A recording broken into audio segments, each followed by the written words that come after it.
꼼생인 척하지 마. 꼼생인 척하지 마. 꼼생인 척하지 마. 멈춰!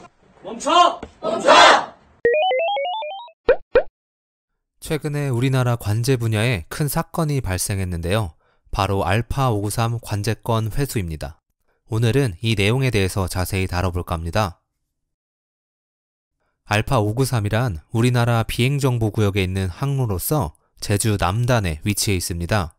이 항로는 중국에 위치한 아카라 픽스부터 일본에 위치한 훅구의 항행안전시설까지 연결되어 있으며 총 길이 280마일, 항로 중심 양쪽으로 25마일씩 50마일 폭이며 우리나라 비행정보구역에 속한 구역은 140마일 정도입니다.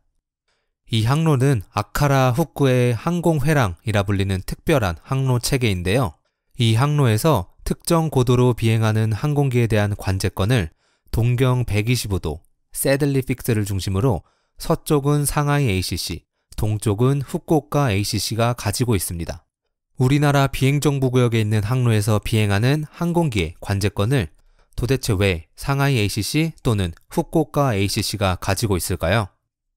이를 알기 위해선 이 항로가 왜 설정되어 있는지 알아야 합니다.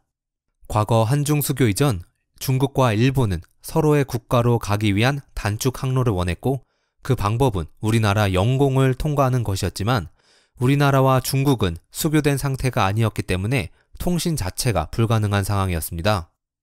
당시 우리나라 국력은 약했고 국제정치 상황 아래 아이카오 중재에 따라 1983년 8월 제주 남단 공해상에 한중일 3국이 합의하여 알파 593 항로를 설정했습니다.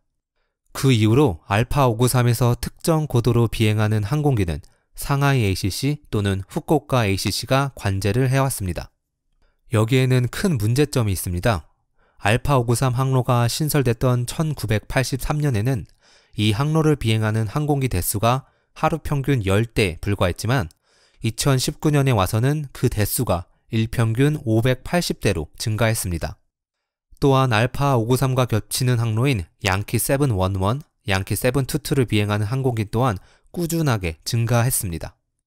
시간이 지날수록 알파 593 항로에 연관된 항공기가 많아져 복잡해졌고 그 와중에 이 지역을 한중일 세 나라가 각자 관제를 하기 때문에 안전에 위협이 되었습니다.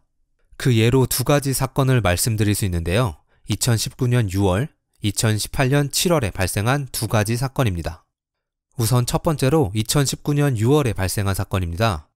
당시 장마 전선의 영향으로 알파 593에 시비가 심하게 껴있어 항공기들이 항로 중심선을 따라갈 수 없는 상황이었습니다. 중국 푸동공항을 출발하여 일본 나리타 공항으로 가기 위해 동쪽 방향으로 비행 중이던 동방항공기는 알파 593 항로 중심선을 크게 벗어나 후쿠오카 ACC 관제하에 비행하고 있었고 그와 동시에 제주공항을 출발하여 중국 푸동공항으로 가려는 길상항공기 또한 악기상을 회피하며 비행하고 있었고 이는 인천 ACC가 관제하고 있었습니다. 여러 항공기들이 해당 지역에 많이 몰려 있었고 악기상이 심해 조종사들의 요구가 많아 주파수가 많이 혼잡한 상황이었습니다. 이런 복잡한 상황에서 동방항공기와 길상항공기가 수렴하게 되며 충돌 위험이 발생했습니다. 두 번째는 2018년 7월에 발생한 사건으로 알파 593 항로를 따라 동쪽 방향으로 비행하는 페덱스 항공기는 후쿠오카 ACC가 관제 중이었고 양키 722를 따라 북쪽 방향으로 비행하는 티웨이 항공기는 인천 ACC가 관제하고 있었습니다. 이때 협조되지 않은 상황에서 페덱스 항공기의 고도가 갑자기 상승하였고 인천 ACC 관제사가 이를 즉각적으로 파악하여 양키 722를 따라 북상하고 있던 티웨이 항공기를 회피시켰던 사건입니다. 실제 그 당시 같은 팀에서 일했던 관제사님이 정말 잘 대처한 사건입니다. 두 사건이 시사하는 바는 명확합니다. 복잡한 항로에 관제권이 나눠져 있기 때문에 위험한 상황이 발생했을 때 종합적이고 재빠른 대응이 어렵다입니다. 이런 문제가 많지는 않지만 종종 발생했기 때문에 아이카오 및 아이아타는 지속적으로 알파 593 항로의 위험을 경고해왔고 이를 해결하기 위한 방안을 한중일 3국이 모색 중이었습니다. 국토교통부 관계자들은 2018년 10월 아이카오 이사회 당사국 간의 고위급 회의를 시작으로 항공회랑 정상화 방안을 당사국들과 협상해왔습니다. 2019년 1월부터 한중일이 아이카오와 함께 워킹그룹을 구성하여 항공회랑 정상화 방안에 대해 협의를 해왔고 2019년 11월 27일 잠정 합의를 했습니다. 2020년 4월 23일부터 새 항공로 체계로 전환하고자 했으나 갑작스런 코로나 대유행으로 후속 협의와 시행이 일제히 정지됐습니다. 2020년 5월부터 다시 한중일은 지속적으로 서면 협의와 화상회의를 거치면서 마침내 합의점을 찾게 되었습니다. 한중일은 총 2단계를 거쳐 알파 593 관제권 조정과 항로 변경 및 신설하는 방안에 합의했고 그 첫 단계로 2021년 3월 25일부터 합의한 조정안이 적용됐습니다. 우선 알파 593 관제권이 조정됐습니다.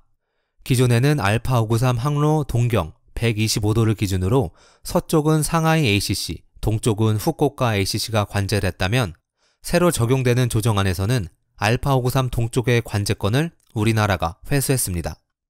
또한 알파 593의 새로운 항로가 추가되었습니다. 기존 알파 593 항로의 문제점 중 하나는 서쪽으로 비행하는 항공기와 동쪽으로 비행하는 항공기가 하나의 항공로를 이용하기 때문에 한 점으로 지속적으로 수렴하여 위험하다는 것이었습니다. 이를 해결하기 위해 양키 590 항로를 신설했습니다. 새들리에서 시작하여 이케도, 엘갭, 베달이라는 픽스로 이어지는 항로는 중국에서 일본으로 가는 항공기가 이용하게 됩니다. 일본에서 중국으로 가는 항공기는 기존 알파 593 항로를 사용하기 때문에 항공기들이 지속적으로 수렴하는 문제를 해결할 수 있게 되었습니다. 그리고 인천 ACC의 섹터 또한 조정되었습니다. 기존에는 제주 섹터가 해당 지역에 있는 모든 항공기를 관제했지만 현재는 제주 서부, 제주 동부, 제주 중부로 섹터가 나눠졌습니다.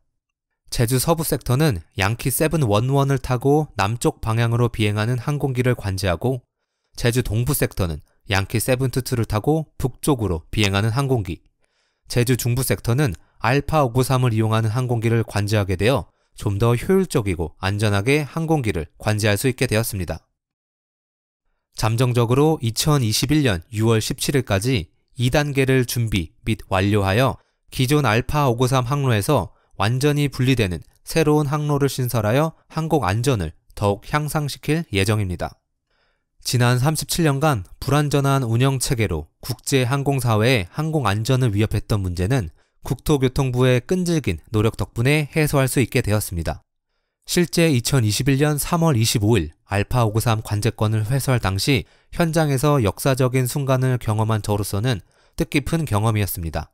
이제 2021년 6월 17일 2단계가 진행된다면 이에 대한 내용도 제작해 보겠습니다. 그럼 오늘 내용은 여기까지고 앞으로 좀 더 좋은 내용으로 찾아뵙겠습니다. 그때